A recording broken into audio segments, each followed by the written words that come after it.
Bharatiya Janata party Vadodara મહાનગર દ્વારા આજે પ્રદેશના ઉપાધ્યક્ષ શ્રીમાન રસિકભાઈ પ્રજાપતિ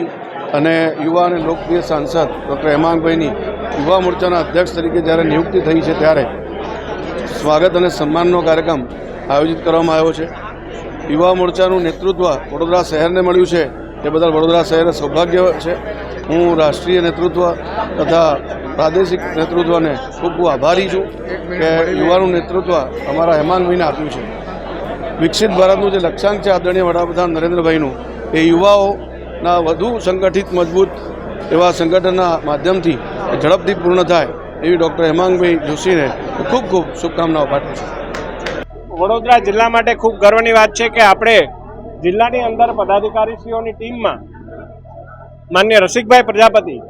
અને મોરચાની અંદર યુવા મોરચાની ટીમમાં અધ્યક્ષ તરીકે મારી જ્યારે ઘોષણા થઈ છે ત્યારે હું માનું છું કે વડોદરા મહાનગરના એક કાર્યકર્તાની આ ઘોષણા છે, આ નિમણૂક છે અને તમામ કાર્યકર્તાઓના આશીર્વાદના કારણે જ પહેલાં મને સાંસદમાં આટલો પ્રેમ મળ્યો અને ત્યારબાદ અત્યારે પ્રદેશ સંગઠનની અંદર નિયુક્તિ થઈ એ બદલ આ જે પ્રેમ મને મળ્યો છે હું માનું છું કે આદરણીય વડાપ્રધાન શ્રી નરેન્દ્રભાઈ મોદીજીનું જે વિકસિત ભારતનો સંકલ્પ છે અને માનનીય મુખ્યમંત્રી શ્રી ભૂપેન્દ્રભાઈ પટેલજી અને માનનીય પ્રદેશ અધ્યક્ષ શ્રી જગદીશ વિશ્વકર્માજી સાથે મળી અને વિકસિત ગુજરાતથી વિકસિત ભારત માટેનો જે સતત અવિરત પ્રયાસ કરી રહ્યા છે ત્યારે આ સંકલ્પને સિદ્ધ કરવા માટે